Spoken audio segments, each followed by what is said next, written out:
You're about to witness how the deadliest mistake a criminal organization could make turned a peaceful suburban neighborhood into a hunting ground. She doesn't carry a badge anymore or flash her credentials, but in this quiet corner of Portland, she's about to become their worst nightmare. Meet Emma Chen, a single mother whose peaceful life is about to remind everyone why she was once the CIA's most lethal secret.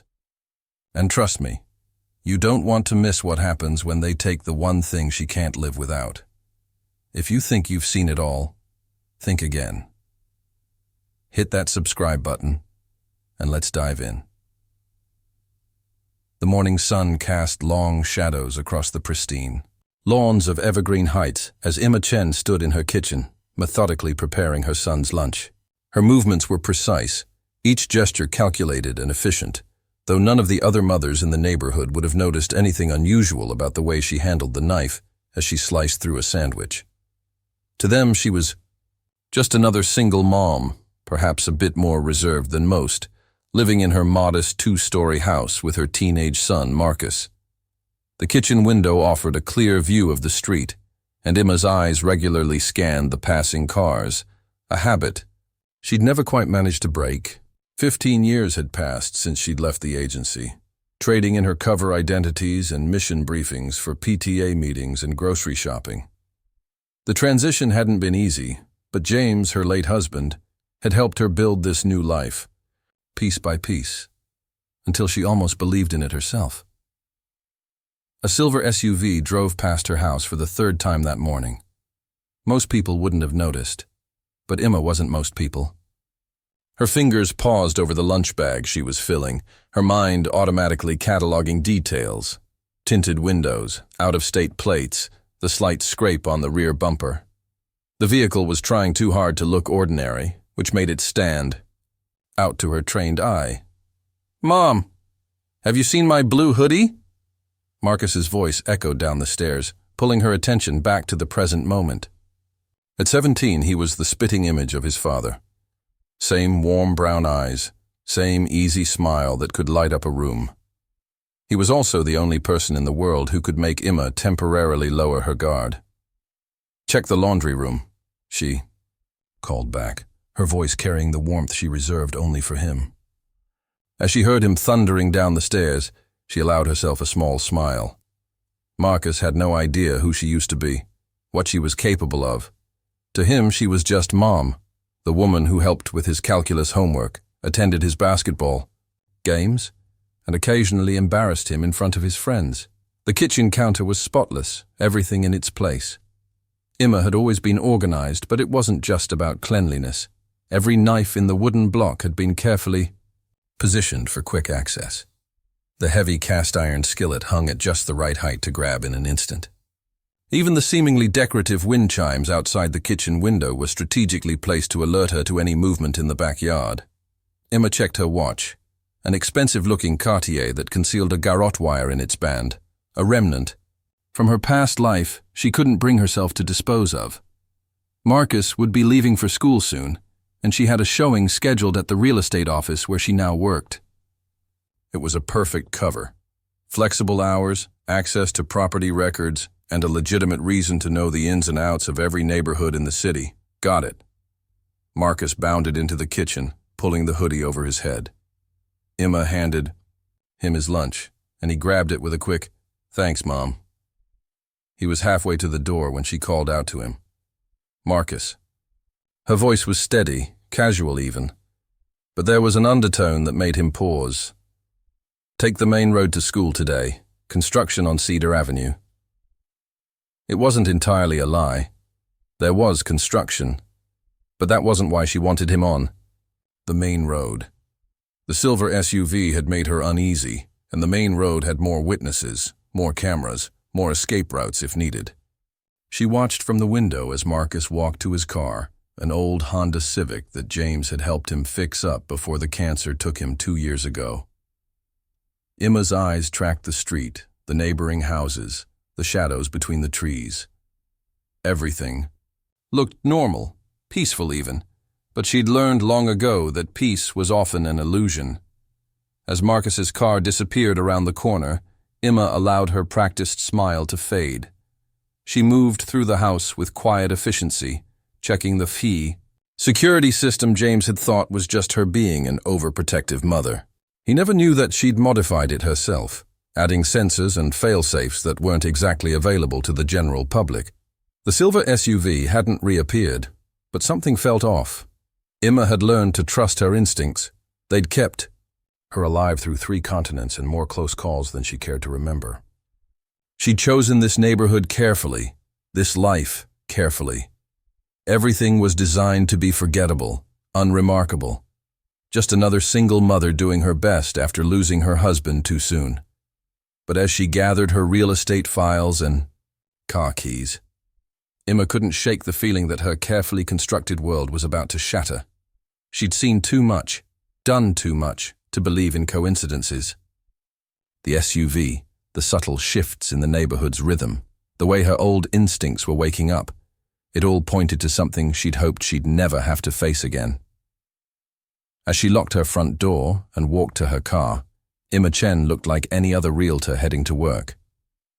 Her blazer was perfectly pressed, her heels practical but professional, her smile warm but not too warm.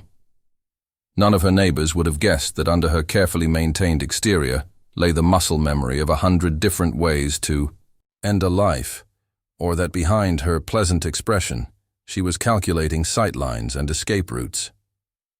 The day was just beginning, and Emma had no way of knowing that by nightfall, everything she'd built would be tested. The life she'd created, the peace she'd found, the normalcy she'd fought so hard to maintain, it was all about to be turned upside down. But then again, they didn't know who they were dealing with. They were about to learn that taking a widow's son was a deadly mistake, especially when that widow had once been the CIA's most efficient problem solver. The real estate office buzzed, with the usual morning activity as Emma settled into her desk, arranging her files with meticulous precision. Her colleagues saw a successful agent who'd carved out a comfortable niche in Portland's competitive market. Lisa, the office manager, often joked that Emma's desk was the only one that could pass a military inspection. If they only knew the real reason behind her immaculate organization. Old habits from a life where a misplaced file could mean the difference between life and death. Emma pulled up her listings on the computer, her fingers moving across the keyboard, with practiced efficiency. To anyone watching, she appeared focused on property values and market trends. In reality, her mind was cataloging every detail of her environment. The slight creak of the front door whenever it opened, the reflection of the parking lot in her monitor's screen, the rhythm of footsteps in the hallway. She'd chosen this desk specifically for its clear view of both entrances and its proximity to the emergency exit. "Emma, your 9:30 is here," Lisa called out, poking her head around the corner. "The Andersons, looking for a 4-bedroom in Westbrook." Emma nodded, gathering her materials while simultaneously checking her phone. No messages from Marcus, which was normal. He was a teenager after all, too busy with his life to check in with his mother constantly. Still, after spotting that SUV, a knot of tension had settled in her stomach. The morning passed in a blur of showings and client meetings. Emma played her role perfectly, the knowledgeable, sympathetic agent who could find anyone their dream home. She'd learned long ago that the best cover was one that allowed you to hide in plain sight. Real estate gave her legitimate reasons to know every neighborhood, to have detailed floor plans of buildings, to track patterns and movements across the city. During her lunch break, Emma sat in her car, parked strategically with a view of both the street and the office entrance. She unwrapped her sandwich with one hand, while the other tapped out a message to Marcus. "Just checking in, honey. How's your day?" The response came quickly. "Fine, Mom. In chemistry. Stop worrying." She smiled despite herself. If only he knew what real worry looked like. Her phone buzzed again, but this time, it wasn't Marcus. The number was blocked, which immediately set off, warning bells in her head. Emma hadn't received a blocked call since her CIA days. She let it ring twice more before answering, her voice professionally neutral. "Emma Chen, Portland Premier Properties. Silence greeted her, followed by the sound of breathing. Then a click and the line went dead. Emma stared at the phone, her mind racing through possibilities. Wrong number? Unlikely. Coincidence? In her experience, there was no such thing. She opened her glove compartment, pushing aside the registration papers to reveal a small, encrypted phone she'd kept charged but silent for 15 years. Still no messages there. Her old contacts hadn't tried to reach her. This was something else. The afternoon sun cast long shadows across her desk as Emma worked through her paperwork. To her colleagues, she appeared absorbed in contracts and closing documents. In reality, she was running mental scenarios, contingency plans she'd hoped she'd never need to use. The storage unit in Vancouver under an alias, the emergency cache, in 5 different locations. The bug-out bags hidden in both cars. James had thought she was being paranoid when she insisted on maintaining these precautions. The past is the past, he'd said with that gentle smile of his. But Emma knew better. The past was never really past. It just waited for the right moment to resurface.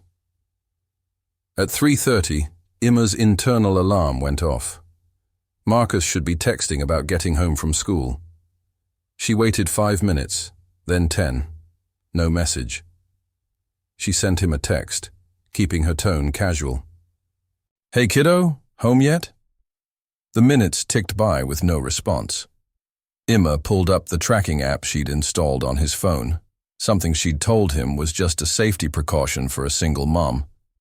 The icon showed his phone at home, but something felt wrong.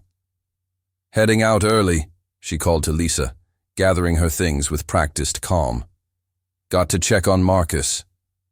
Her voice was steady, her movements unhurried. Inside, every instinct honed through years of operations was screaming at her. She'd learned to trust those instincts. They'd kept her alive in Damascus, in Belgrade, in places that didn't officially exist. The drive home took exactly 12 minutes. Emma counted each one, her mind cycling through scenarios and solutions. Her hand kept straying to her purse, where a small Beretta lay concealed in a hidden compartment. James had never known about the gun, or the others hidden throughout their house.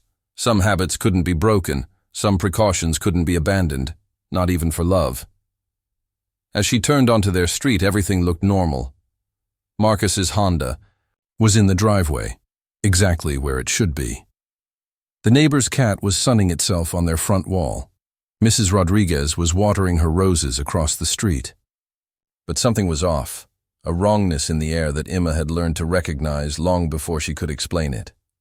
The silver SUV from this morning was nowhere in sight, but its absence felt more threatening than its presence. Emma parked in the driveway, her movements deliberate and unhurried. To any watching eyes, she was just a mother coming home early from work. They wouldn't see how her eyes scanned the surroundings, cataloging every detail that was different from when she'd left that morning. The welcome mat was slightly askew.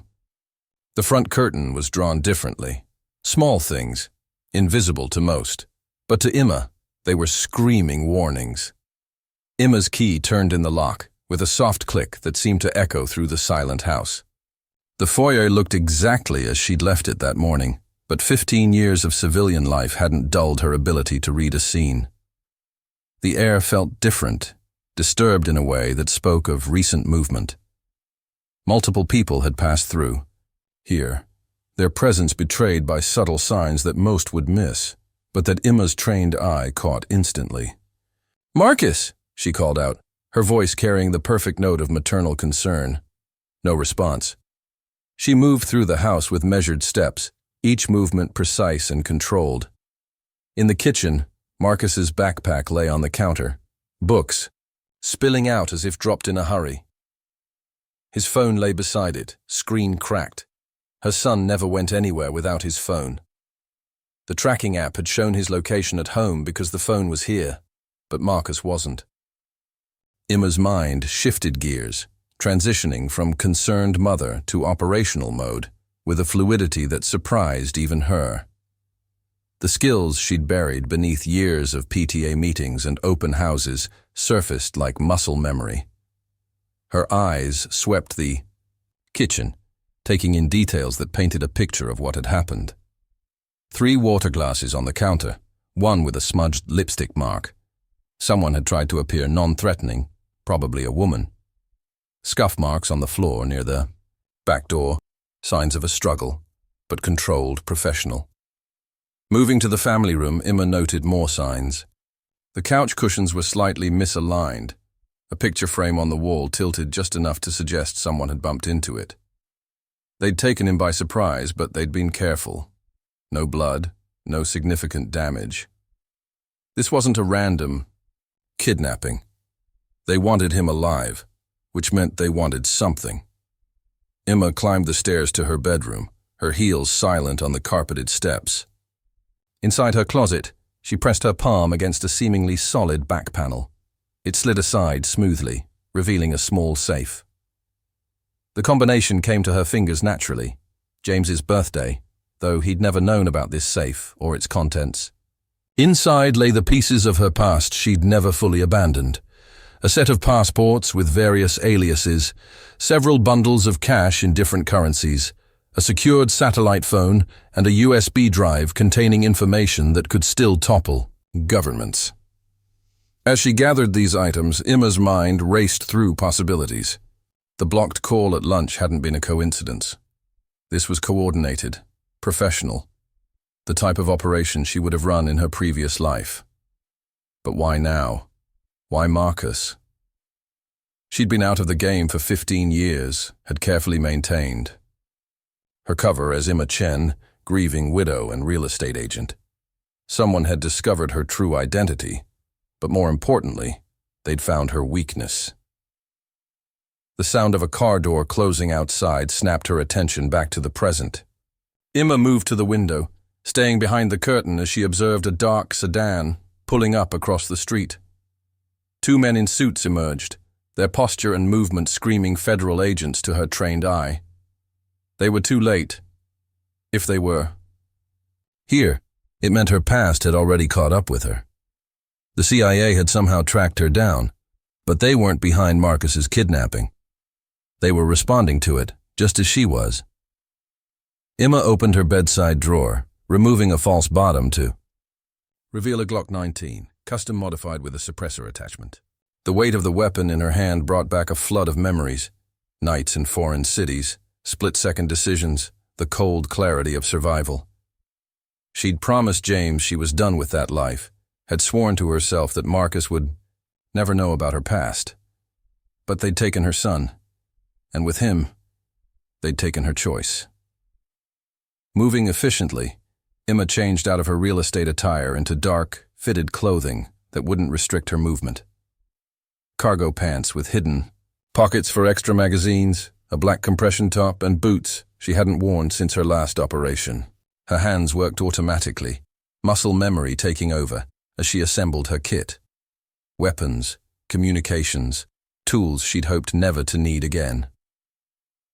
In her home office, Emma booted up her laptop, fingers flying across the keyboard as she accessed systems that should have been long forgotten. Her CIA credentials had been deactivated years ago, but she'd maintained certain backdoors, certain connections that could never be fully severed. The screen filled with data, surveillance feeds, phone records, satellite imagery. She might have left the agency, but she'd never stopped being who she was. The doorbell rang, its cheerful chime incongruous with the situation. The agents, no doubt, following procedure. Emma ignored it, focusing on her screen. The silver SUV from this morning had been spotted by traffic cameras heading east out of the city. She cross-referenced the plates. Stolen, as expected, but the theft pattern matched methods used by the Kozlov syndicate. Russian Mafia, old school, with connections that ran deep in both the criminal underground and legitimate businesses. Another ring of the doorbell, more insistent this time. Sarah finished her data pull, erased her digital footprints, and shut down the laptop. The Kozlov syndicate had been active in Portland recently, establishing new territory under the guise of legitimate business ventures. But why target her? Unless unless they knew exactly who she was. The operation in Moscow 15 years ago, her last before leaving the agency. She dismantled half their organization, but some debts never expired. Some enemies never forgot. The agents were knocking now, their voices carrying through the door with practiced authority. "Mrs. Chen, FBI, we need to speak with you about your son." Sarah moved silently through her house, gathering final pieces of equipment. They couldn't know, that they were about to lose her again. Marcus was out there, in the hands of people who thought they could use him to get to her. They were about to learn why she had been the CIA's most effective operative, why even her own agency had feared her capability for focused, methodical retribution.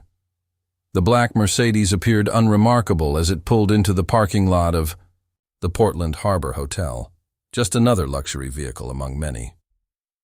Behind its tinted windows, Viktor Kozlov straightened his Italian silk tie, his weathered face reflected in the rearview mirror. At 58, he carried himself with the confidence of a man who had built an empire from nothing, though few knew the true extent of his organization's reach.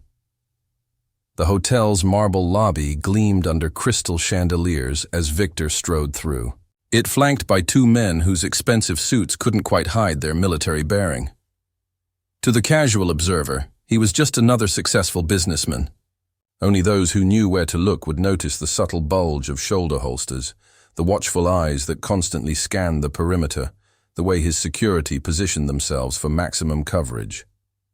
"Mr. Kozlov, welcome back," the manager greeted him, practiced smile firmly in place. "Your usual suite is ready." Victor nodded, his own smile never reaching his cold gray eyes. The penthouse suite had been his base of operations in Portland for the past month, though its luxurious furnishings served merely as a facade for the command center it had become.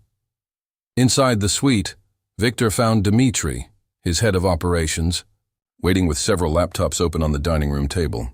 The young man's fingers moved across keyboards with practiced efficiency, multiple screens displaying surveillance feeds from across the city. "The boy is secure," Dmitri reported without looking up. "No complications during the extraction." Victor moved to the floor-to-ceiling windows, gazing out over the city he'd spent months infiltrating. Portland had proven an unexpectedly valuable addition to his network, its port facilities and tech industry providing perfect cover for his organization's more profitable ventures. But today's operation had nothing to do with business expansion. And the mother? Victor's accent was barely noticeable, smoothed away by years of international dealings. Dmitri pulled up a feed showing Sarah Chen's house where two FBI agents stood on the porch, knocking with increasing frustration. "She's already gone," Dmitri reported, a note of admiration creeping into his voice. "Slipped out before the feds arrived. Just like you said she would." Victor allowed himself a small smile. He'd expected nothing less from the woman who had once brought his Moscow operation to its knees. She was good, Victor mused, moving to pour himself a drink from the crystal decanter. Very good. The best, they said. The ghost who could slip in anywhere, complete impossible missions and vanish without a trace. He took a sip of the aged scotch, savoring its warmth. 15 years ago, she nearly destroyed everything I'd built. Nearly killed me, too. Dmitri glanced up from his screens. And now we have her son. It wasn't a question, but Victor could hear the unspoken one beneath it. Why provoke someone so dangerous? Why risk awakening a threat that had been dormant for so long? Now we have her son, Victor confirmed, setting down his glass, and soon we'll have what she took from me. He moved to a leather briefcase, opening it to reveal a sleek laptop. The CIA thought they'd cleaned up after her operation, but they missed something. She made a copy of everything she found in Moscow. Names, accounts, operations that went back decades. Insurance in case anyone ever came looking for her. The suite's door opened, admitting Natalia, Victor's most trusted lieutenant. Her designer dress and perfectly styled hair made her look like a corporate executive, which was exactly the image she'd used to gain Marcus Chen's trust. The boy is asking questions, she reported, her red lips curving in a small smile. He's confused, but not panicking. Keeps insisting his mother is just a real estate agent. Victor nodded, unsurprised. She would have kept him ignorant, protected him from her past. He moved back to the window, watching as the sun began to set over the city. But now that past has found him, and his mother will have no choice but to remember who she really is.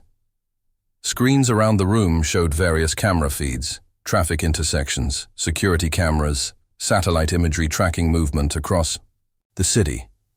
Victor had spent months preparing for this, placing his people strategically, building a net that would force Sarah Chen to surface. The FBI agents at her house were still knocking, unaware that their target had already slipped away. "Sir?" Dmitri called out, his voice tight with sudden tension. "We've lost 3 surveillance teams in the industrial district. No response to check-in calls." Victor turned slowly, his expression unchanged. It had begun sooner than he'd expected, but then, she had always been efficient. "She's good," Natalia murmured, leaning over Dmitri's shoulder to study the feeds.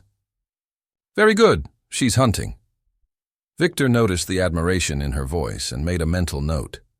Admiration for an enemy could be dangerous. "She's angry," Victor corrected, though his tone held its own note of respect. A mother protecting her child. There is no force more dangerous. He moved to his briefcase again, removing a sealed envelope. "Which is exactly what I'm counting on. Deliver this to our guest.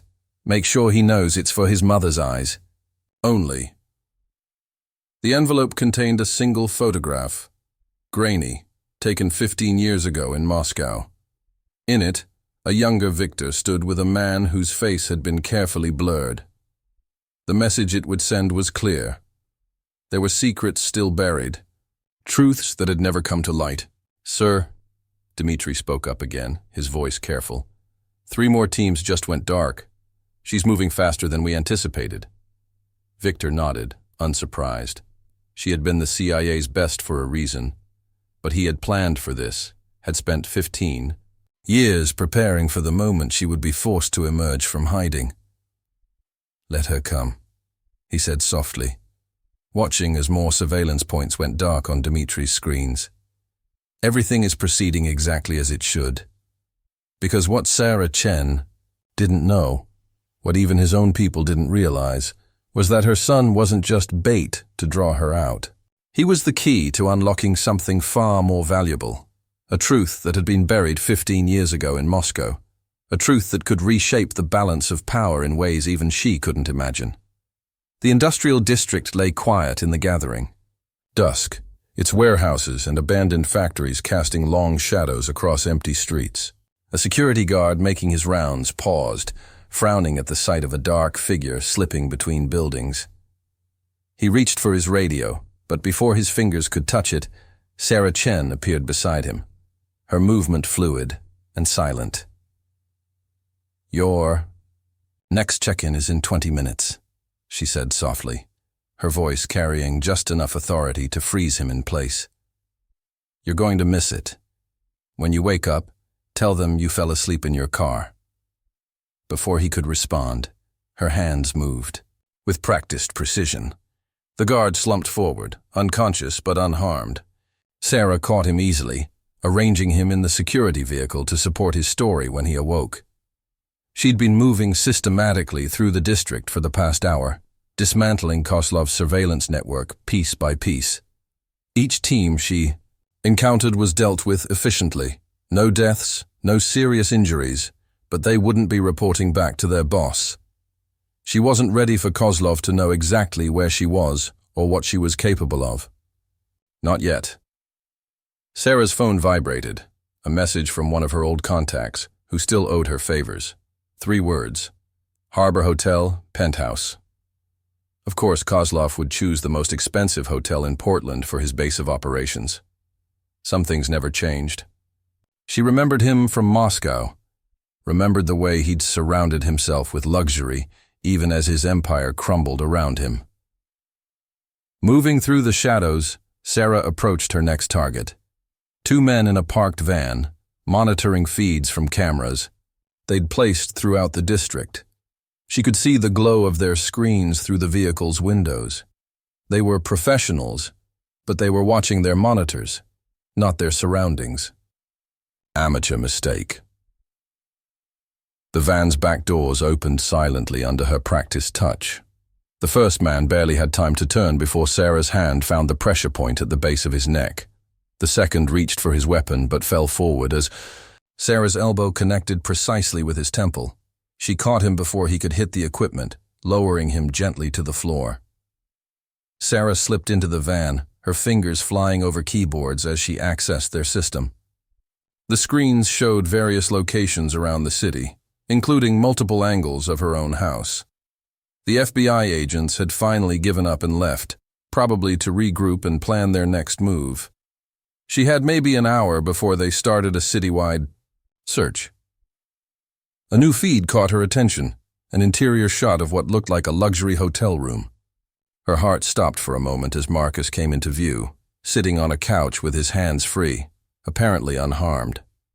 A woman in an expensive dress sat across from him, speaking with animated gestures. Sarah recognized her from CIA files. Natalia Petrova, Kozlov's most trusted lieutenant, known for her ability to gain people's trust before destroying them. Sarah's jaw clenched as she watched Natalia smile at her son, offering him what appeared to be a soda. Marcus took it, his body language showing confusion but not fear. They were playing it smart, keeping him comfortable, trying to avoid triggering any panic that might complicate their plans. But Sarah could see the armed guard reflected in the window behind them, could spot the subtle signs that the room's luxury was merely a gilded cage. The feed suddenly cut out, replaced by a single image, a photograph that made Sarah's breath catch in her throat. Moscow, 15 years ago.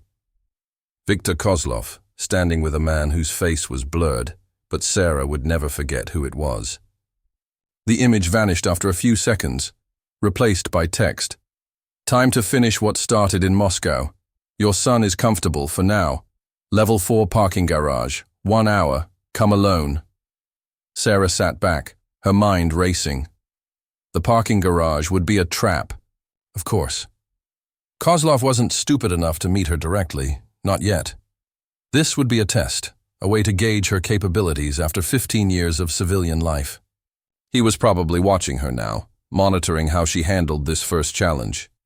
Moving quickly, Sarah accessed the van's communication logs, tracing signal patterns and data flows. Kozlov's network was sophisticated, but she'd spent years manipulating. Systems far more complex. Within minutes, she had what she needed, the real location of their command center, and more importantly, the exact room where they were holding Marcus. She slipped out of the van, leaving its unconscious occupants, secured but comfortable. The night air had grown cooler, carrying the faint scent of the river. Sarah checked her watch. 50 minutes until the garage meeting. Time enough to prepare, to set her own pieces on the board. Kozlov thought he was pulling her strings, forcing her to dance to his tune. He didn't understand that every move she made was deliberate, each strategic retreat bringing her closer to her true target. Sarah melted into the shadows of the industrial district, her mind already mapping out angles and approaches. The Harbor Hotel's security would be impressive, its penthouse even more so. But Sarah had infiltrated more secure locations with less motivation, and she'd never had a stronger reason to succeed than she did now. The photograph kept flashing. In her mind, Kozlov and the man whose identity she'd protected for 15 years. If Kozlov knew the truth about Moscow, about what really happened that night, then this was about more than old vengeance. He was after something bigger, something that could shatter more lives than just hers and Marcus's. But first, she had a meeting to attend.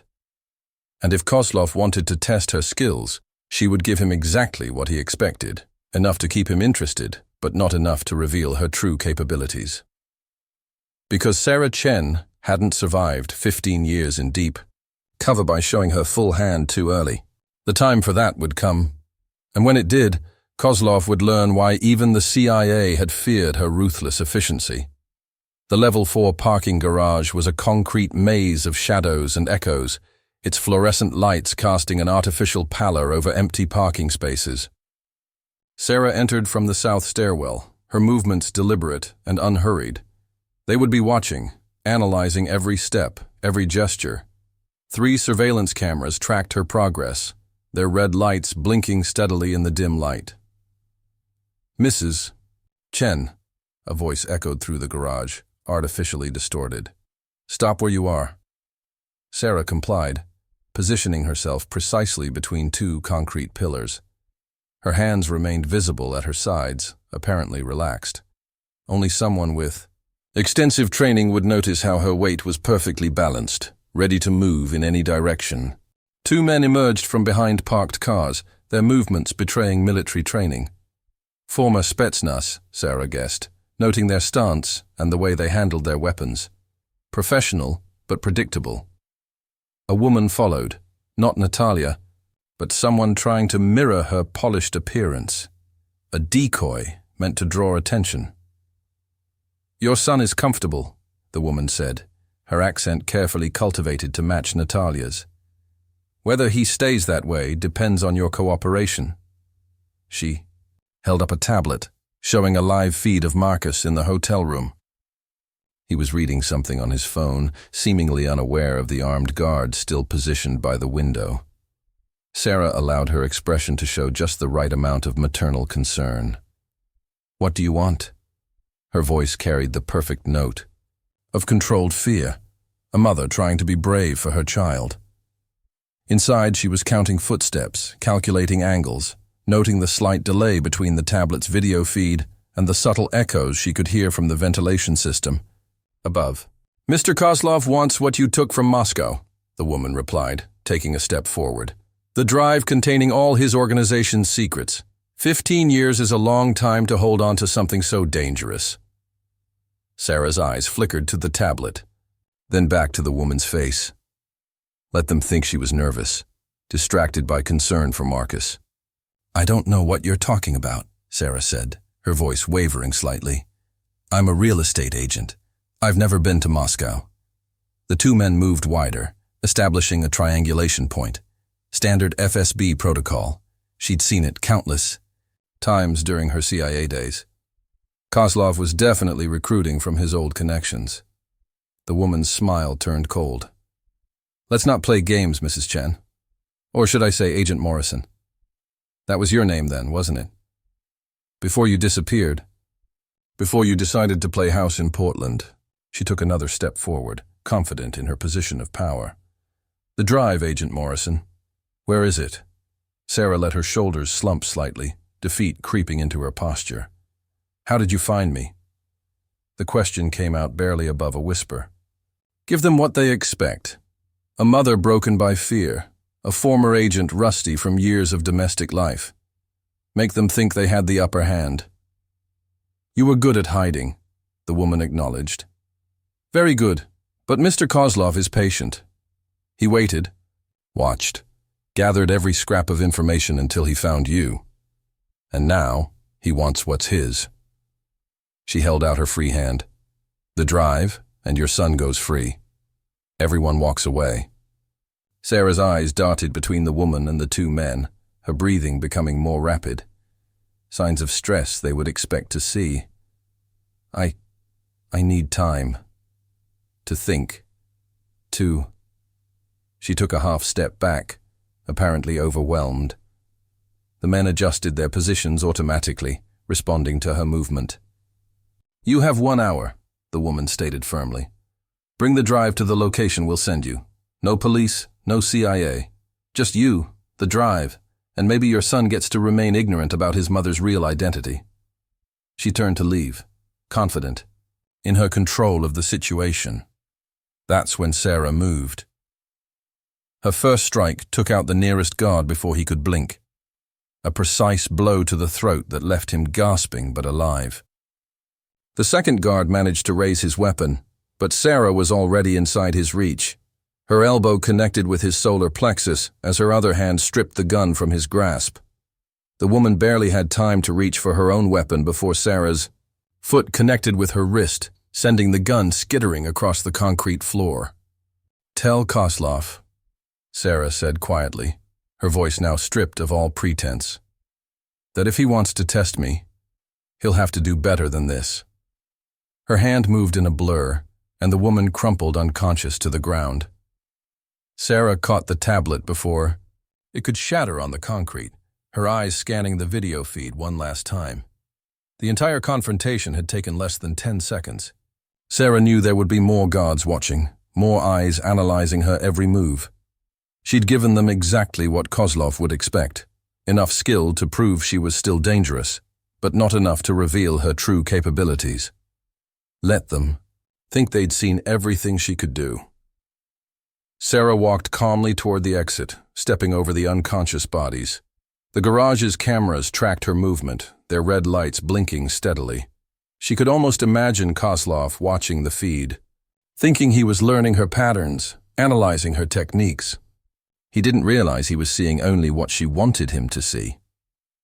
As she pushed open the stairwell door, Sarah allowed herself a small smile. The first move had been played exactly as she'd planned. Now Kozlov would be confident, sure that he had measured her capabilities. He would adjust his security accordingly, thinking he knew exactly what she could and couldn't do. His next move would be to increase the pressure, probably by threatening Marcus more directly. But what Kozlov didn't know, what none of them knew, was that while they'd been watching her in the garage, Sarah's own carefully placed programs had been infiltrating their security network through the tablet's connection. By the time they reviewed the footage, analyzed her performance, and planned their next move, she would already have everything she needed to turn their game upside down. The moment Sarah exited the parking garage, a shadow of her former self emerged, cold, calculating, and absolutely lethal. Each step she took now was measured, her mind processing multiple scenarios simultaneously. The quiet suburban mother was gone, replaced by the operative who had once made hardened intelligence officers nervous. Back in her car, Sarah activated a burner phone, one of many she'd kept hidden for years. The number she dialed connected after 2 rings. "The package is ready for pickup," she said simply, using a code established years ago. On the other end, her old contact, a former CIA tech specialist who owed her his life, understood immediately. "Sending coordinates now," he replied, before disconnecting. Seconds later, a series of numbers appeared on her screen. Sarah memorized them, then dropped the phone into a bottle of corrosive liquid she'd prepared earlier. By the time anyone found it, there would be nothing left to trace. The coordinates led her to an abandoned tech facility on the outskirts of Portland. The building looked derelict, its windows boarded up and its parking lot overgrown with weeds. To most, it appeared to be just another failed business, but Sarah knew better. This had been one of her emergency caches, set up years ago when she first arrived in Portland. Inside, Sarah moved through the darkness with practiced ease, navigating past old office furniture and discarded equipment. In a back room, behind a false wall panel, she found what she needed, a laptop configured with specific protocols that would allow her to piggyback on the program she'd planted during the garage confrontation. The screen came to life, displaying multiple feeds from the Harbor Hotel's security system. Sarah's infiltration program had worked perfectly, giving her access to not just the cameras, but also the building's entire security infrastructure. She watched as Kozlov's men patrolled the corridors, noting their patterns and rotations. But something wasn't right. The security was too obvious, too easy to track. Sarah's eyes narrowed as she studied the feeds more closely. Kozlov was many things, but sloppy wasn't one of them. This had to be another layer of his game. Let her think she had the advantage while hiding his real security measures. A notification popped up on her screen, an encrypted message routing through multiple servers. The text was simple. "The drive by midnight, or your son learns who his mother really is, and then he learns what happened to his father."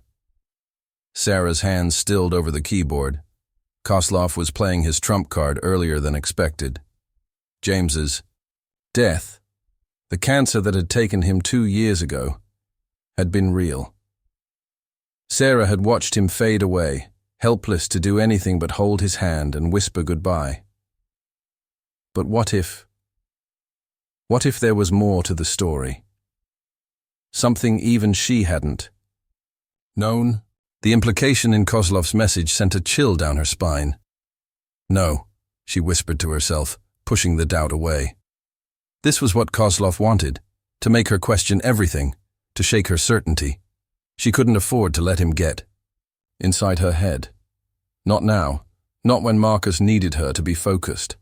Sarah's fingers flew across the keyboard, initiating programs she'd written years ago for just such an emergency. On the security feeds, she watched as subtle glitches appeared. Nothing obvious enough to alert Kozlov's tech team, but enough to create blind spots she could exploit later. A new window opened on her screen, showing the results of her background search on Kozlov's recent activities. He'd been busy in the past few months, making moves that seemed random at first glance but formed a pattern when viewed through the lens of her CIA training. Shell companies, property acquisitions, strategic investments, all pointing to something bigger than simple revenge. Sarah cross-referenced the data with what she remembered from Moscow 15 years ago. The operation that had nearly destroyed Kozlov's organization hadn't just been about dismantling a criminal empire. There had been something else, something in the files she'd discovered that had made her superiors very nervous, something that had prompted her to make a copy of everything before turning over the originals. The drive Kozlov wanted wasn't just insurance, it was leverage. And now, with Marcus's life in the balance, Sarah had to decide how to play her hand. Give up the drive and potentially unleash whatever damaging information it contained, or risk her son's life by holding on to it. Sarah's phone buzzed with another message from Kozlov's people, coordinates for the exchange. They were moving. Faster now, pushing her to act before she could fully analyze the situation. But that's not how Sarah operated. Not anymore. She'd learned patience in her years of hiding, learned to see beyond the obvious play to the deeper game beneath. She began typing again, this time accessing old protocols that would let her reach out to other former operatives who might still be in play. If Kozlov wanted to escalate, she would be ready. Because while he thought he was dealing with a retired agent, someone softened by years of civilian life, what he'd actually done was awaken something far more dangerous. A mother who had nothing left to lose and all the skills necessary to tear his world apart. The Harbor Hotel's underground parking facility was eerily quiet as Sarah moved through the shadows, her steps silent against the concrete. She'd studied the layout through the hacked security feeds, memorizing every corner, every blind spot. The hotel's legitimate security was concentrated on the upper floors, leaving the parking levels vulnerable, another sign that Kozlov wanted her to infiltrate this way. Above her, in the penthouse suite, Marcus was still being held in what looked like luxury, but was actually a carefully constructed cage. The latest feed she'd accessed showed him pacing, his teenage bravado beginning to crack as hours passed without explanation. Natalia had been with him constantly, playing the role of concerned mediator, while subtly feeding him information designed to make him question everything he knew about his mother. Sarah checked her watch, 10:47 p.m. The deadline was approaching, but she had no intention of waiting until midnight. Her fingers brushed against the small drive in her pocket, not the one Kozlov wanted, but a perfect replica. Inside was enough classified information to be convincing, but nothing that could cause real damage if it fell into his hands. 2 of Kozlov's men walked past her hiding spot, their conversation in Russian barely audible. Sarah's mind automatically translated their words, a skill she'd maintained even during her years of retirement. They were discussing shift changes, complaining about the extra security measures Kozlov had implemented after the garage incident. "He's paranoid," one guard muttered. "The woman is alone, past her prime. We're wasting resources." The other guard snorted. "You didn't see what she did in the garage. 3 of our best, taken down in seconds. The boss says she's more dangerous now than she was in Moscow. Sarah allowed herself a small smile. At least someone understood. A mother protecting her child was far more dangerous than any operative following orders. She waited until their footsteps faded before moving again, using their own patrol pattern to cover her advance. The service elevator shaft provided exactly the access route she needed. Sarah attached a small device to the electrical panel, a prototype she'd acquired years ago from a CIA tech who'd owed her a favor. The lights in the parking level flickered briefly as the device interfaced with the building's systems. Her phone vibrated silently, a message from one of her old contacts. Package delivered. Timer set. Good. The secondary phase was in place. Sarah had learned long ago never to play just one angle, never to rely on a single plan. While Kozlov's attention was focused on her, other pieces were moving into position. The elevator shaft was tight, but Sarah's body remembered this kind of work. Muscle memory took over as she climbed, using the maintenance ladder with practiced efficiency. 15 years of yoga and carefully maintained exercise routines had kept her in better shape than most active agents. Through the gaps in the shaft, she could see security teams moving on various floors, their patterns becoming more frequent as she neared the top. Kozlov had concentrated his forces around the penthouse, creating layers of protection that would be impossible to penetrate directly, which was exactly why Sarah had no intention of going in that way. At the 15th floor, she paused, retrieving another device from her tactical vest. This one, when attached to the elevator's control box, would create a very specific type of malfunction, the kind that would draw immediate attention from hotel security and Kozlov's team alike. Sarah continued climbing, her movements silent and precise. In her ear, a small communicator kept her connected to the building's security channels. She listened as the first signs of her plan began to unfold. "We have multiple elevator malfunctions," a voice crackled. "Engineering team responding." "To level 15. Maintain positions," came the response, one of Kozlov's lieutenants. "This could be a diversion." "Sir, hotel management is demanding we investigate. If we don't respond, they'll call outside maintenance." Exactly the confusion she'd hoped to create. Hotel security and Kozlov's team would be forced to coordinate, creating gaps in their coverage as they dealt with the competing priorities of maintaining their cover as legitimate hotel guests, while also protecting their operation. Sarah reached the maintenance access panel for the penthouse level. Through it, she could hear movement, guards patrolling, voices speaking in hushed tones. She checked her watch again. 11:03 p.m., right on schedule. As if on cue, alarms began blaring throughout the building. Fire alarms, the second phase of her plan activating right on time. The sounds of controlled chaos erupted as hotel guests began evacuating. Security teams struggled to maintain order, and Kozlov's men tried to figure out if this was a real threat or another diversion. "All teams, maintain positions," Kozlov's voice came through her earpiece, speaking directly to his security forces. "This is her play. The target room does not move." Sarah smiled. Kozlov thought he understood her strategy: create chaos, then try to extract Marcus in the confusion. It's what he would expect from a CIA operative. But Sarah wasn't just an operative anymore, and this wasn't just another mission.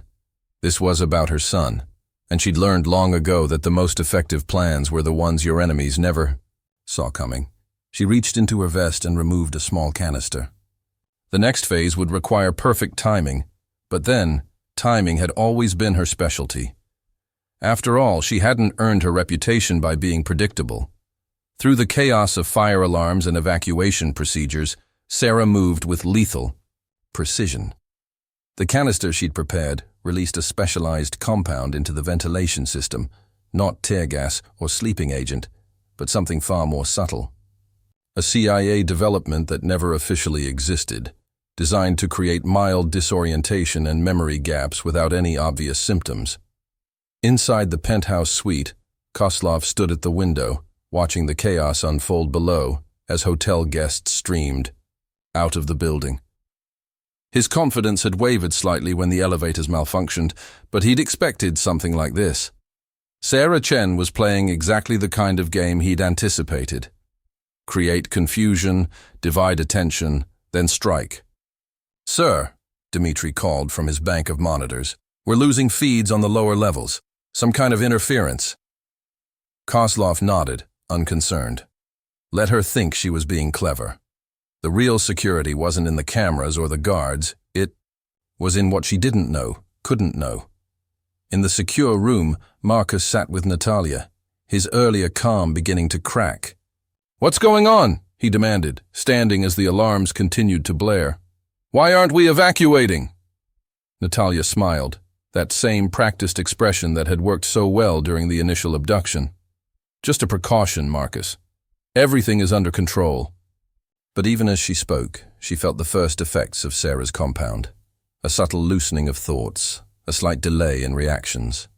Nothing obvious enough to raise alarm, just a gradual degradation of awareness and decision-making ability.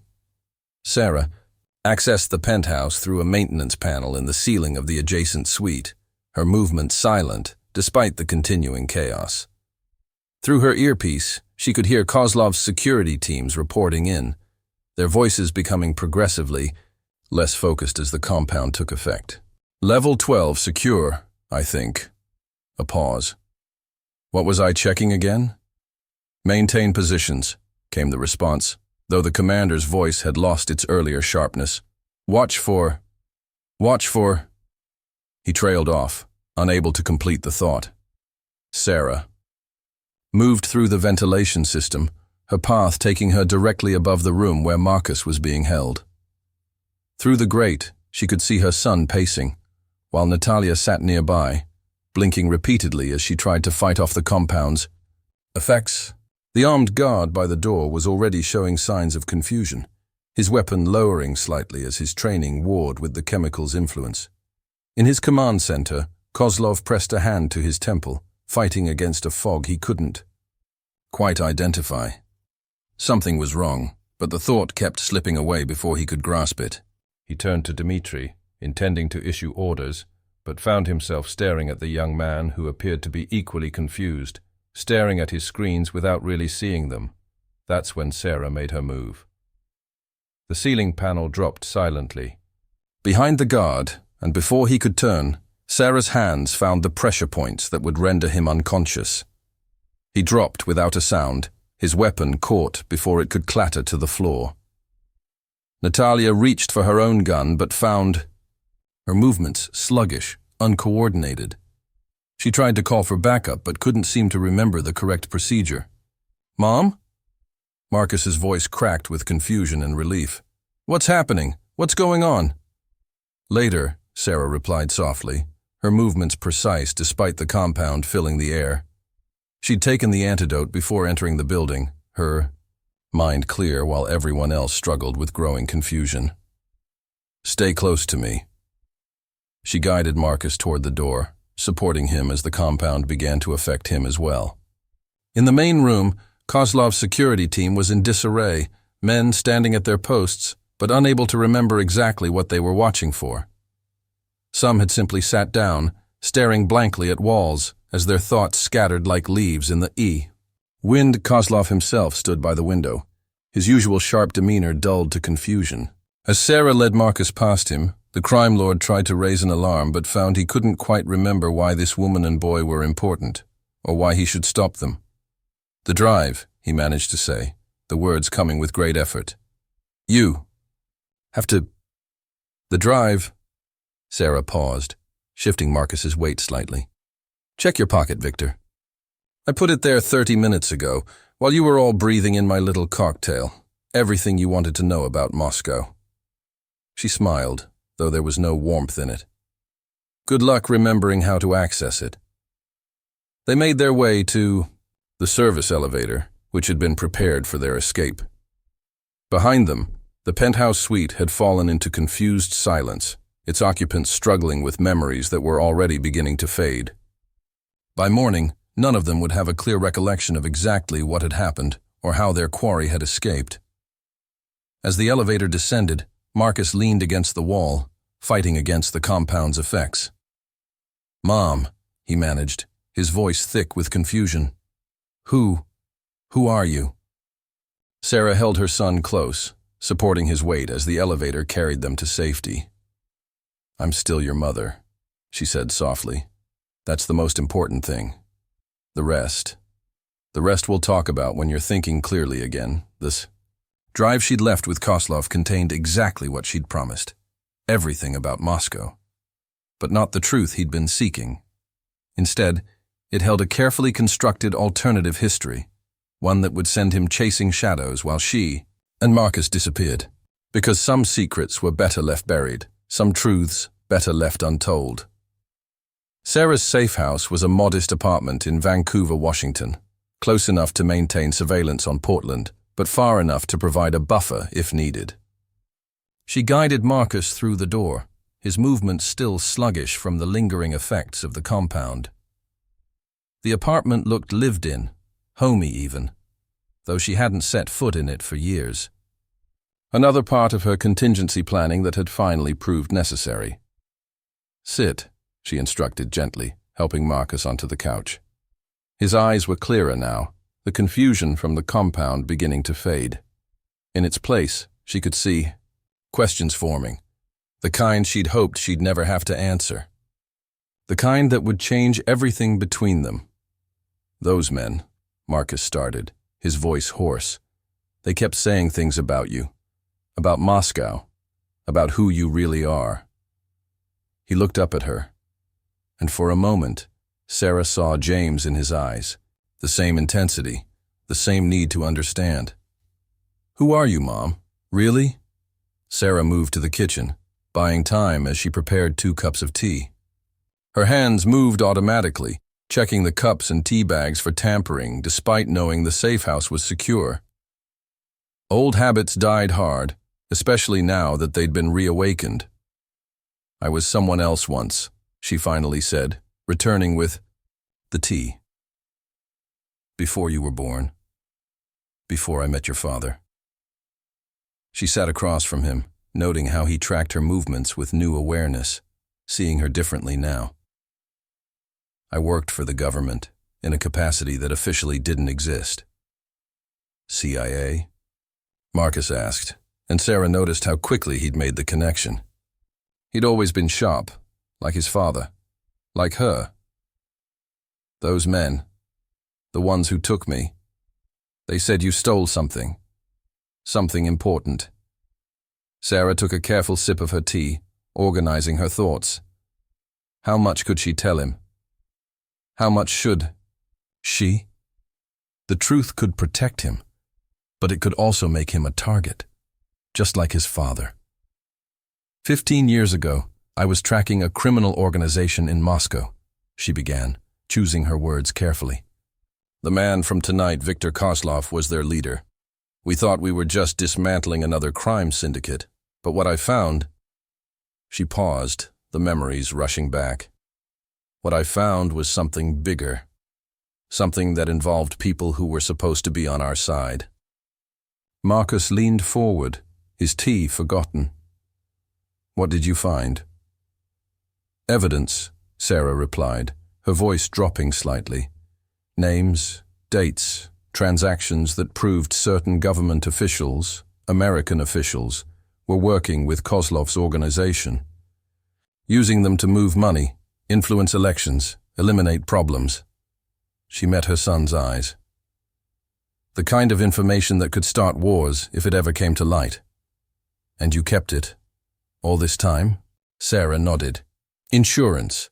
Protection for us. You, me, your father." Her throat tightened at the mention of James. "I gave copies to my superiors, of course. Heavily edited copies. But I kept the originals, hidden where no one could find them." "Dad," Marcus said suddenly, did he know about any of this? The question Sarah had been dreading. She set down her tea, buying another moment to steady herself. "Your father knew parts of it. He knew I'd been CIA, knew I was hiding from something. But the details, I kept those from him. To protect him. She swallowed hard. At least, that's what I told myself. Marcus was quiet for a long moment, processing. Outside, a car drove past, and Sarah automatically catalogued its sound. Not a threat, just a civilian vehicle. Finally, he spoke again. Those men said something about Dad, about his death. What did they mean? Sarah felt a cold knot form in her stomach. The question she'd been asking herself since Kozlov's message. "Your father died of cancer," she said, firmly. "I was there. The doctors were there. The medical records could have been falsified," Marcus finished, showing that sharp intelligence that sometimes scared her. "By the same people you were hiding from?" Sarah stood, moving to the window. Her reflection looked back at her. Not the real estate agent, not the suburban mom, but the operative she'd once been. The woman who'd learned to question everything. "Trust no one. I don't know," she admitted finally. "The timing of his illness, it could have been natural. But now, with Kozlov showing up after all these years..." She turned back to Marcus. "I'm going to find out. I promise you that." "We're going to find out," Marcus corrected, and there was something in his voice, a strength, a determination that reminded her so much of herself at his age. "I'm part of this now, Mom. Whether you wanted me to be or not." Sarah looked at her son, really looked at him. He wasn't the child she'd been trying to protect anymore. In the space of one night, that illusion had been shattered forever. But maybe, just maybe, that wasn't entirely a bad thing. "Okay," she said finally, "but we do this my way. You need to learn everything. How to spot a tail, how to maintain a cover, how to think 3 moves ahead." She moved back to sit beside him. "Because if we're going to find out the truth about what happened to your father, we're going to be dealing with people who've had 15 years to perfect their lies." Marcus nodded, and Sarah saw in his expression the same focused determination she'd worn in her operative days. "When do we start?"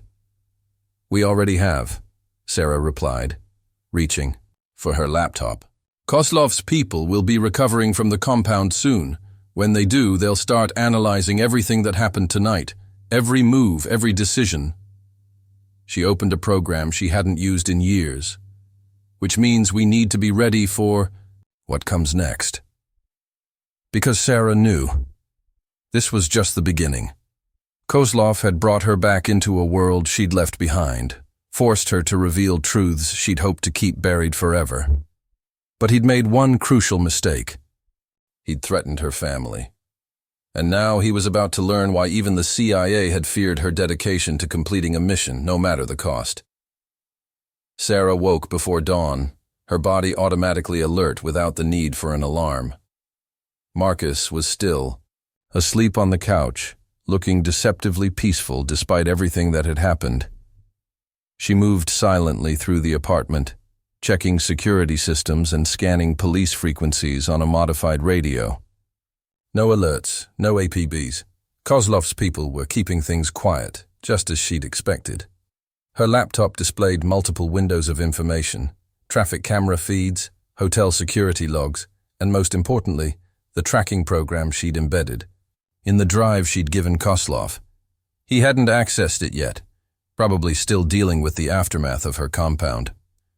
When he did, it would trigger a cascade of false leads she'd carefully constructed, sending his organization chasing shadows across 3 continents. "You're already up," Marcus said from behind her, his voice still thick with sleep but his eyes sharp, observant. He'd been watching her move through the apartment, she realized, studying her movements, learning, just like she would have done. "First rule," Sarah replied, not turning from her screens. "Sleep when you can, but be ready to wake instantly. Your body needs to know the difference between real rest and operational awareness." She pulled up another window, showing the Harbor Hotel's exterior. Police had responded to the fire alarm, but everything had been dismissed as a system malfunction. Marcus moved to stand beside her, his eyes scanning the displays. "You're tracking them all, aren't you? Kozlov, his people, the hotel." He paused. The FBI too? Sarah nodded, impressed by his perception. They'll be looking for us now. Kozlov probably has contacts in the Bureau. Not direct control, but enough influence to make things complicated. She typed in a command, bringing up a new set of data. Which is why we need to move soon. This safe house won't stay safe for long. Where will we go? First, Sarah said, turning to face him fully, we need to make sure you're ready. Last night was improvised. We got lucky. From now on, everything has to be planned, calculated. She stood, moving to a locked cabinet in the corner, starting with this. The cabinet contained an array of equipment, communications gear, surveillance devices, and most importantly, a set of documents. These are for you, Sarah said, handing Marcus a passport. New identity, clean background, completely untraceable. She watched his face as he opened it, saw the mix of emotions as he processed what this meant. You've had this ready, he said, not a question. All this time, you were prepared for something like this to happen. A mother prepares for everything, Sarah replied, her voice soft but firm. Even the things she hopes will never happen. She moved back to the laptop, pulling up a new program. Now, we need to start your training. Kozlov's people will be recovering from the compound soon, and when they do, they'll come at us harder. For the next hour, Sarah walked Marcus through the basics. How to spot surveillance, how to maintain a cover identity, how to think like someone who's always being watched. He absorbed everything with an intensity that both proud her and broke her heart. This wasn't the life she'd wanted for him, but now it was the life he needed to survive. Mom, Marcus said suddenly, pausing in his study of the surveillance techniques she'd been showing him. What was on that drive you gave Kozlov? The real one, not the fake one you left with him. Sarah was quiet for a moment, considering how much to reveal. Evidence, she finally said, of a conspiracy that went deeper than just Kozlov's organization. American officials, Russian intelligence, power brokers who played both sides. She met his eyes. The kind of information that could start wars if it ever came to light. And, Dad, was he? Marcus couldn't finish the question. Your father was a good man, Sarah said firmly. He knew parts of who I was, knew I was hiding from something. But the details... She paused, the weight of old decisions heavy in her chest. I kept those from him, to protect him. At least, that's what I told myself. A notification popped up on her screen. One of her monitoring programs had detected movement. They're starting to sweep the city, she noted, watching as multiple vehicles with known connections to Kozlov's organization began systematic search patterns. Sooner than I expected. The compound must be wearing off faster in some of them.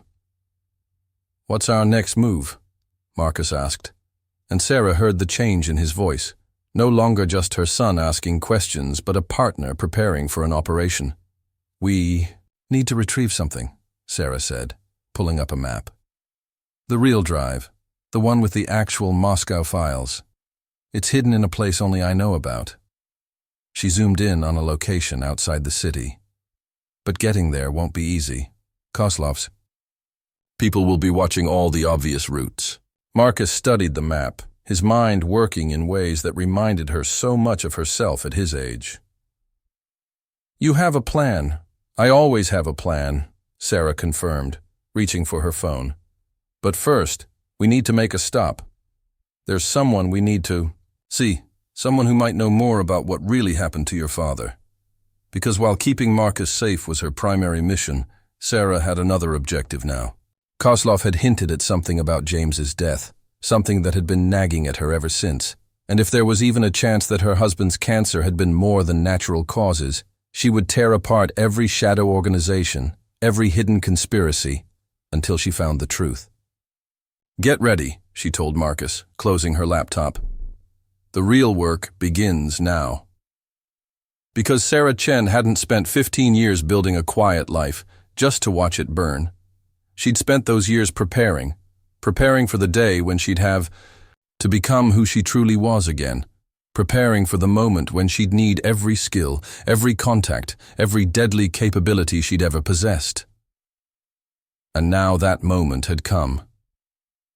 The old church stood on the outskirts of Portland, its weathered stone walls hiding secrets that went far deeper than religious devotion. Sarah parked their newly acquired vehicle, a nondescript Honda she'd obtained through channels Marcus was better off not knowing about, in the empty lot. The morning fog rolled in from the river, providing natural cover as they approached. The building, Father Michael, is complicated, Sarah explained as they walked toward the side entrance. He was CIA too once. Now he maintains certain connections, keeps certain secrets. If anyone knows the truth about what happened to your father, it's him. The heavy wooden door opened before they reached it, revealing a tall man in priest's clothing, his silver hair and lined face marking him as someone who'd seen too much of the world's darkness. I wondered when you'd come, he said quietly, eyes moving from Sarah to Marcus. He looks like James. Inside, the church was empty, save for the flickering of votive candles. Father Michael led them through a side door and down a narrow staircase to what appeared to be a normal church office.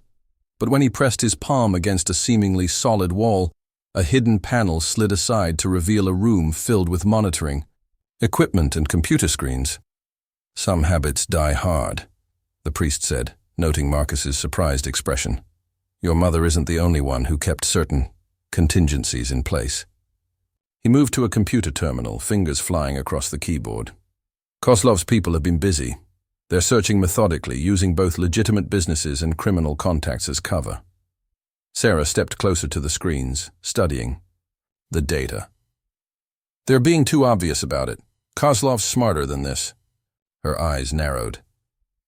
Unless he wants us to see this. Wants us focusing on his visible movements while something else is happening. Precisely, Father Michael agreed. Which brings us to why you're really here. He turned to face them fully. You want to know about James, about whether his death was really natural. Marcus stepped forward, his voice tight with emotion. Was it? Did they? He couldn't finish the question, but his meaning was clear. The priest was quiet. For a long moment, his expression unreadable. 2 months before James became ill, there was unusual activity in certain channels. People who hadn't been active in years suddenly started moving money, making calls. I tried to warn Sarah, but I was too focused on maintaining our cover, on keeping my family safe. Sarah finished, her voice hollow. I missed the signs. The cancer diagnosis looked perfect, Father Michael continued. All the medical records, all the tests, everything supported it. But there are ways, if you have the right resources, to induce symptoms that mirror specific diseases. Ways to make a targeted attack appear completely natural. Sarah's hands clenched at her sides, her knuckles white with tension. Who? The single word carried years of suppressed rage, of grief, turned to burning purpose. That's the complicated part. Father Michael pulled up another screen, this one showing a complex web of connections and relationships. The order didn't come from Kozlov. He was just as surprised by James's death as anyone. This came from someone higher up, someone connected to what you found in Moscow. Marcus studied the display, his mind working quickly. The same people Mom was hiding from? The ones involved in the conspiracy? Yes and no. The priest highlighted several nodes in the network. What your mother found in Moscow wasn't just about corruption or criminal enterprises. It was evidence of something bigger, a shadow war between factions within our own government. Some wanted to maintain the old power structures, others wanted to create new ones. James's death, it was a message, a warning to those who knew too much. Sarah moved to another screen, her training taking over as she analyzed the patterns. They're still active, aren't they? Still moving pieces on the board? More than ever. Father Michael brought up another set of data. Kozlov's sudden interest in you isn't just about revenge or the drive. Someone put him up to it. Someone who wants to force you back into the open. They're using him as a tool, just like they've probably been using him for years without his knowledge. But why now? Marcus asked. Why wait 15 years? Because something's coming, Sarah realized, the pieces falling into place. Something big enough that they need to eliminate all potential threats, tie up all loose ends. She turned to Father Michael. What is it? What's happening that has them so worried? The priest shook his head.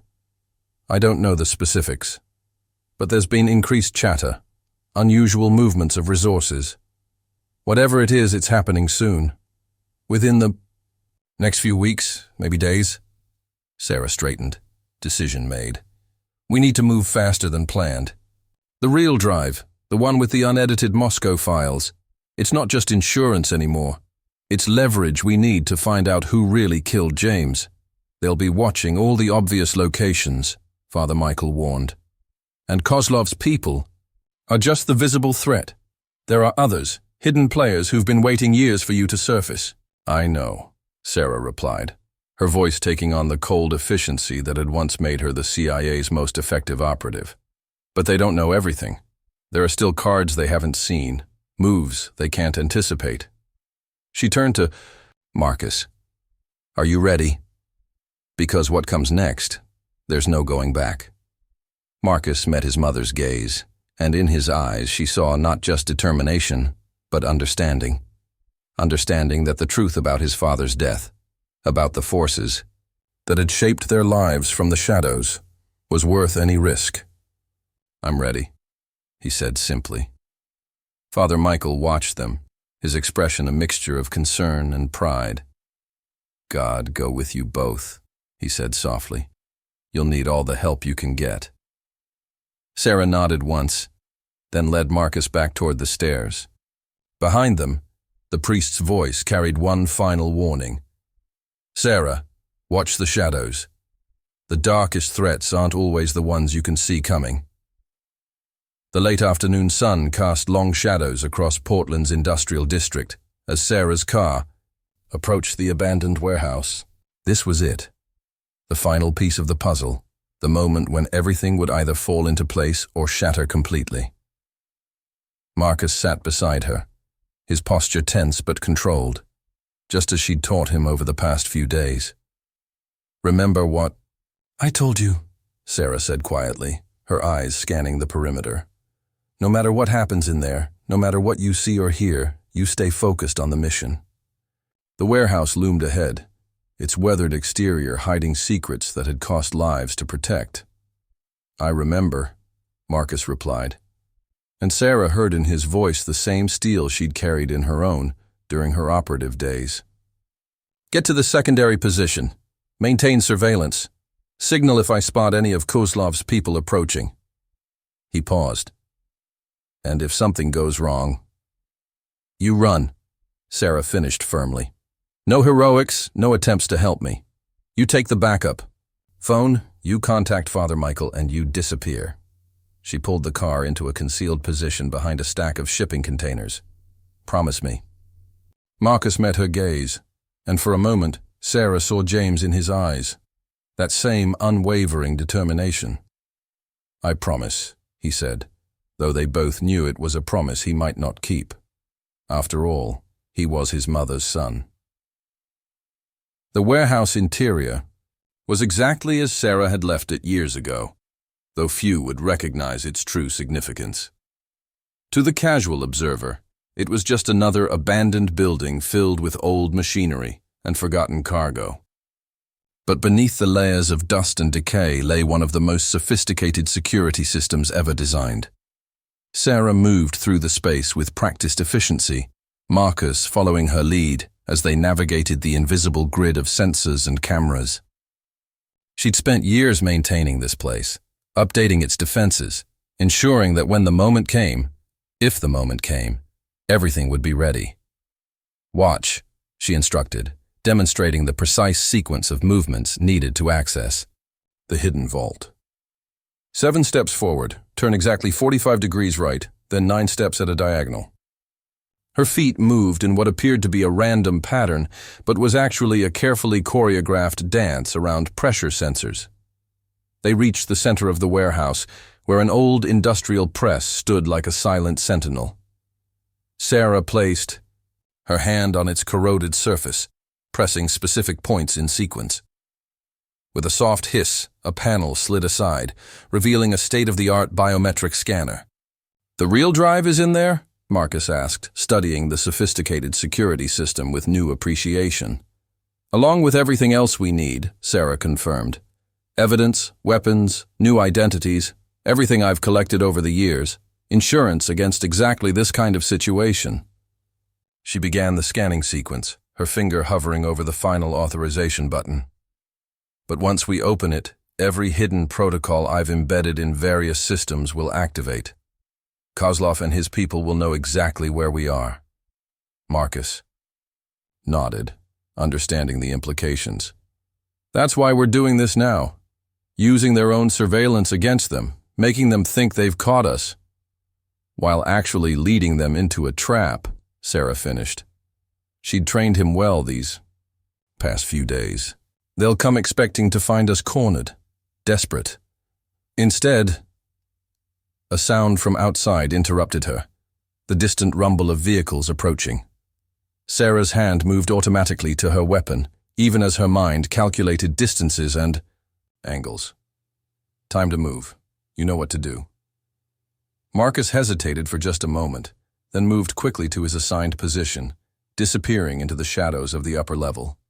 Sarah watched him go, pride mixing with fear in her chest. Then she turned back to the vault, entering the final sequence. The security system came alive with a soft hum, screens lighting up to show multiple camera angles of the approaching vehicles.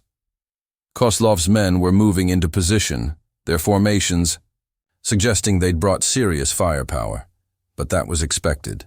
What they didn't know was that every camera feed, every sensor reading, was being simultaneously transmitted to multiple secure locations.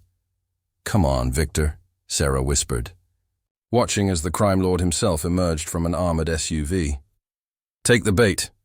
Through her earpiece, she heard Marcus's whispered confirmation. 3 teams approaching from the north, 2 from the east. "They're boxing us in." Sarah allowed herself a small smile.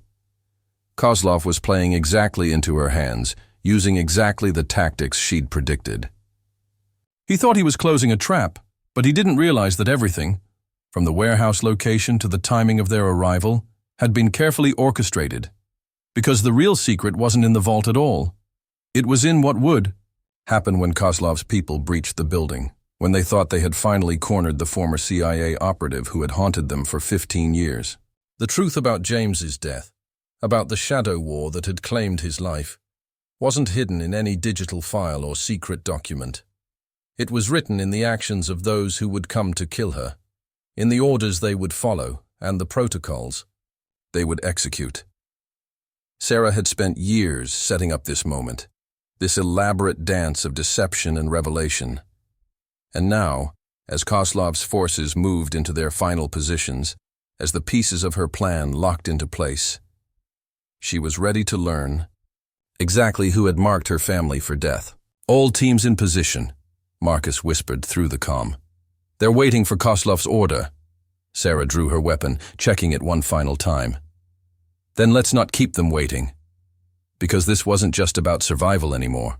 It was about justice, about truth, about avenging a man who had died simply for loving someone who knew too much, and Sarah Chen had never failed a mission yet.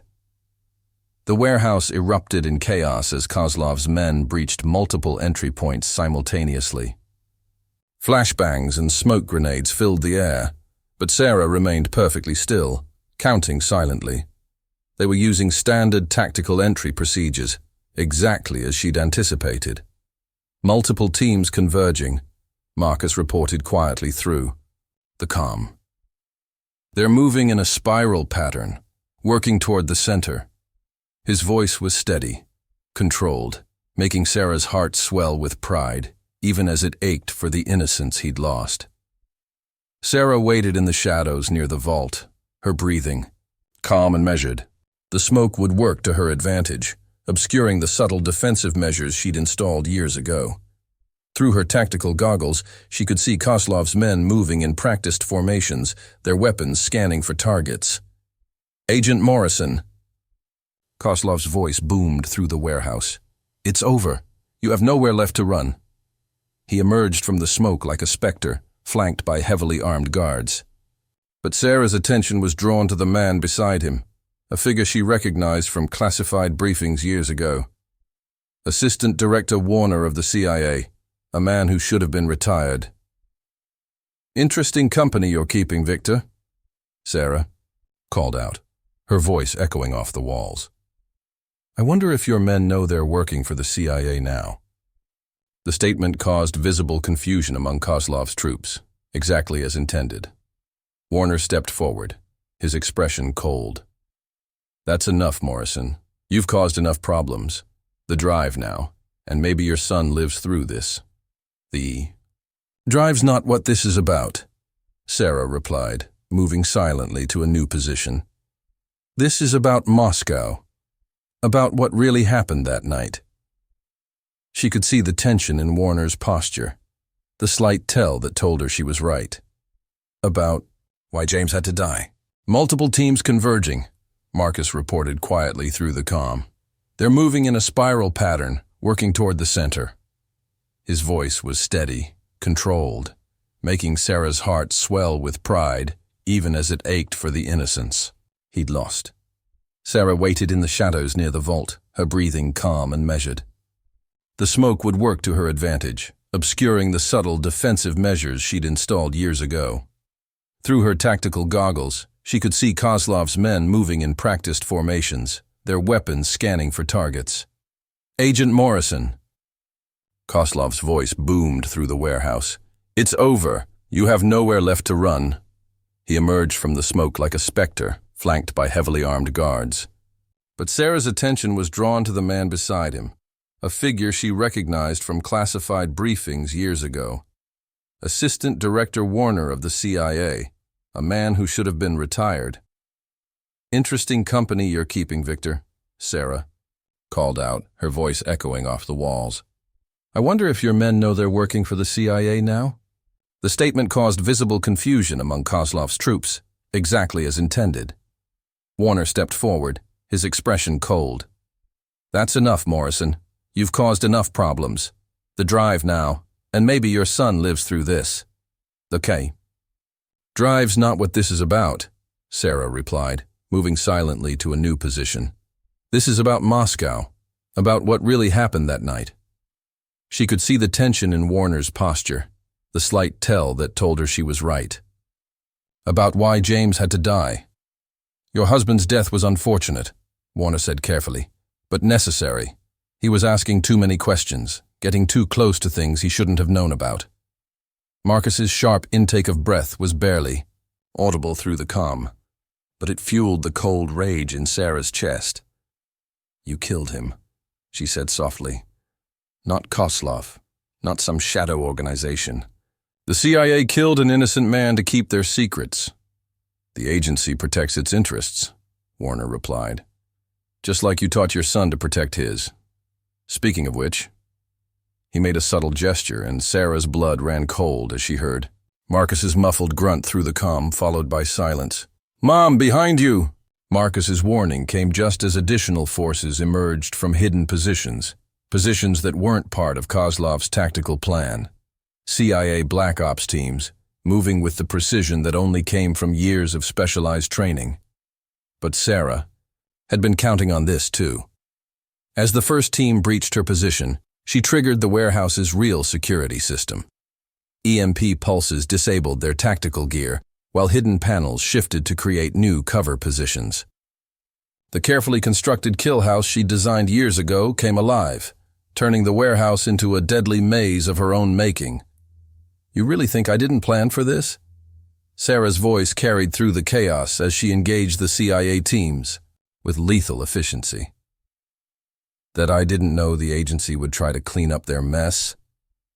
Her movements were fluid, precise, each strike calculated to disable rather than kill. She needed them alive. They were part of the evidence. Warner's composure cracked as his teams fell one by one. "Morrison, think about your son. Is this worth his life?" "My son," Sarah replied, emerging from the smoke directly behind him, "is exactly why you're going to tell the truth. About Moscow, about James, about all of it." Her weapon pressed against his spine as Koslov's remaining men trained their guns on her, creating a deadly standoff. "Mom!" Marcus's voice rang out as he appeared on the upper level, having somehow freed himself from his captors. He held something in his hand, a phone, its screen glowing with an active broadcast signal. Sarah smiled coldly. "Say hello to your audience, Assistant Director. Everything you just said about James, about the agency's involvement, it's being streamed to every major news outlet and intelligence agency in the world." Warner's face went pale as he realized the trap he'd walked into. The warehouse, the drive, the entire operation.